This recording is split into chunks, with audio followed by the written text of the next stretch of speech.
Hello everyone, welcome back to online classes Bright Future channel पे आपका स्वागत है। अगर आपने अभी तक हमारा चैनल सब्सक्राइब नहीं किया है तो आप हमारे चैनल को सब्सक्राइब करें, साथ में बेल आइकन को भी प्रेस करें, जिससे आने वाले नेक्स्ट वीडियो का नोटिफिकेशन आप तक पहुंच जाएगा। साइकोलॉजी से रिलेटेड सभी वीडियोस पाने के लिए हमारे चैनल को सब्सक्राइब करें। ओके, तो स्टार्ट करते हैं हम अपनी आज की वीडियो। आज की क्लास में हम जानेंगे इंटीग्रेटेड पर्सनालिटी के बारे में। समन्वित व्यक्तित्व यानी कि इंटीग्रेटेड पर्सनालिटी है वो क्या होती है उसके बारे में जानेंगे। हमने अपनी लास्ट क्लास में पर्सनालिटी के बारे में जाना था, पर्सनालिटी का मीनिंग, डेफिनेशन, उसकी कैरेक्टरिस्टिक्स, इफेक्ट करने वाले उसकी कारकों के बारे में, फैक्टर ऑफ इफेक्ट, वो सब जाना था। ठीक है, आज हम बात कर रही हैं समन्वित व्यक्तित्व, जिसे हम एकीकृत व्यक्तित्व भी कहते हैं। इसे इंग्लिश में बोला जाता है इंटीग्रेटेड पर्सनैलिटी। नाम है हमारा समन्वित, यानी नाम से पता चल रहा है समन्वित व्यक्तित्व या एकीकृत व्यक्तित्व, जिसमें सब कुछ सम्मिलित हो। ठीक है, समग्र रूप की बात की जाए जिसके अंतर्गत। ठीक है, तो देख लेते हैं अब हम अपने समन्वित व्यक्तित्व क्या होता है। समन्वित या एकीकृत व्यक्तित्व से अभिप्राय व्यक्ति की उस समग्र रूप से होता है जिसमें उसके व्यक्तित्व के सभी आयामों से संबंधित ऐसे विकास का प्रत्यक्षीकरण हो जिसमें सभी आयामों का संतुलित एवं मर्यादित विकास हो तथा प्रत्येक आयाम का विकास एक दूसरे का पूरक होकर व्यक्ति के व्यक्तिगत तथा सामाजिक हित चिंतन का माध्यम बन सके। सबसे पहले इसमें क्या कहा गया है, जो समन्वित और एकीकृत व्यक्तित्व है उसका मीनिंग है, उससे अभिप्राय है व्यक्तित्व के उस समग्र रूप से, समग्र यानी कि संपूर्ण, ऑल, संपूर्ण रूप से है जिसमें उसके व्यक्तित्व के सभी आयामों के अंतर्गत क्या होगा, ब्रैकेट में डाल रखा है, वो देख लेते हैं। सभी आयाम यानी कि जितने भी हमारे एस्पेक्ट्स है जो हमने पहले भी पढ़े थे, जैसे हमारे फिजिकल, शारीरिक, मानसिक, सामाजिक, बौद्धिक, संवेगात्मक, नैतिक, सौंदर्यात्मक, भाषात्मक, ये सब इसके अंतर्गत आ जाते हैं। ठीक है, हमने जब ओनली पर्सनैलिटी की बात की थी तो उसमें सिर्फ व्यक्ति से संबंधित था, जो व्यक्ति के बाह्य और आंतरिक की बात की गई है। इसमें समग्र की बात की गई है, समन्वित एकीकृत विकास व्यक्तित्व की बात की गई है, पर्सनैलिटी की बात की गई है।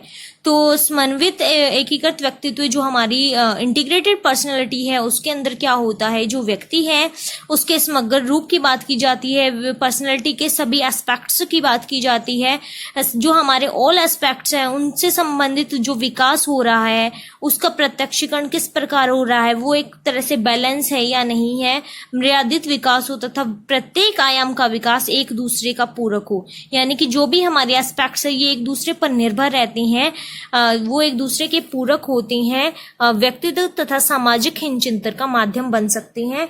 तो वही हमारा समन्वित विकास होता है। कुल मिलाकर हमने जाना इंटीग्रेटेड पर्सनैलिटी के बारे में। समग्र की बात होती है जिसमें हमारे सभी आयाम आ जाते हैं, फिजिकली, मेंटली, सोशल, इमोशनली, वो सब आ जाते हैं और वो सब एक दूसरे के पूरक होते हैं, जिन्हें एक तरह से बैलेंस बनाकर अपना जो कार्य है उसे पूरा करना होता है, तभी वो अच्छे से कर पाते हैं, तभी उनका समन्वित व्यक्तित्व हो पाता है। ठीक है, वरना नॉर्मल पर्सनालिटी होती है उनकी इंटीग्रेटेड नहीं बन पाती है। अब देख लेते हैं हम उसके कैरेक्टरिस्टिक्स। समन्वित विकास है जो व्यक्तित्व है उसकी विशेषताएं क्या क्या हैं।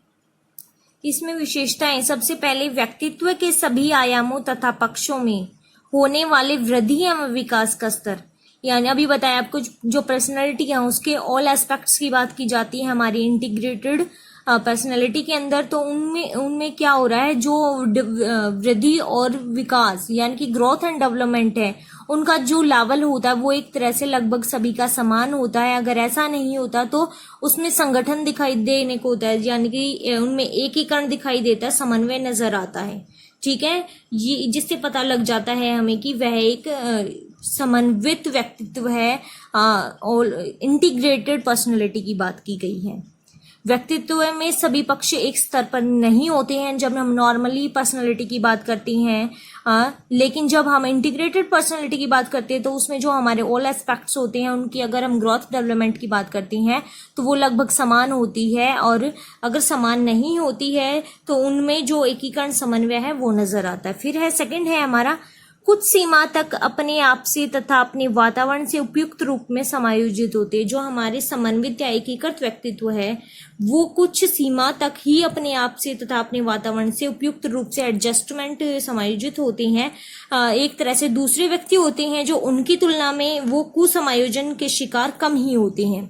दूसरे व्यक्ति है वो एडजस्टमेंट अच्छे से नहीं कर पाते, लेकिन जो इंटीग्रेटेड पर्सनालिटी वाले व्यक्ति की बात करते हैं वो कहीं भी एडजस्ट अच्छे से कर लेते हैं, क्योंकि उसमें ऑल एस्पेक्ट्स होते हैं जो उसके वो क्लियर होते हैं।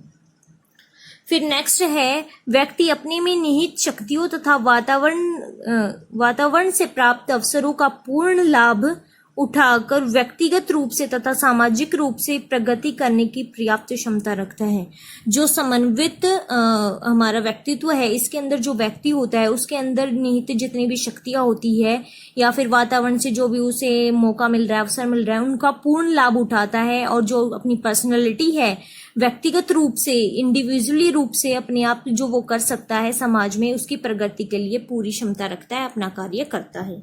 ठीक है, इसके अलावा हम और कुछ पॉइंट्स देख सकते हैं। इसमें क्या हो सकता है, जो हमारे समन्वित या एकीकृत व्यक्तित्व होता है उसमें व्यक्ति के सभी पक्ष होते हैं वो एक तरह से संतुलित होते हैं। मर्यादित विकास जो यहाँ पे बात की गई थी, हमारे मर्यादित विकास होते हैं, इनका सर्वांगीण बनाकर उन्हें पूर्ण मानव बनाने को उन्मुख करके सामर्थ्य रखता है, जिससे उसको इंटीग्रेटेड पर्सनैलिटी है उसका डेवलपमेंट हो पाता है। तो हमने क्या जाना, समन्वित व्यक्तित्व के बारे में जाना, जो बहुत ही छोटा सा कंसेप्ट है, इजीली आपको क्लियर हो गया। कभी कभार पूछ लिया जाता है इंटीग्रेटेड पर्सनैलिटी के बारे में, तो इसकी नॉलेज आपको होनी जरूरी है, पता होना चाहिए समन्वित व्यक्तित्व के बारे में भी। ठीक है, तो ये हमारा कंप्लीट होता है। हमने जाना समन्वित व्यक्तित्व, इंटीग्रेटेड पर्सनालिटी के बारे में, उसकी विशेषताओं के बारे में। इसमें ज़्यादा कुछ नहीं है, इतना ही करेंगे। Okay, thank you.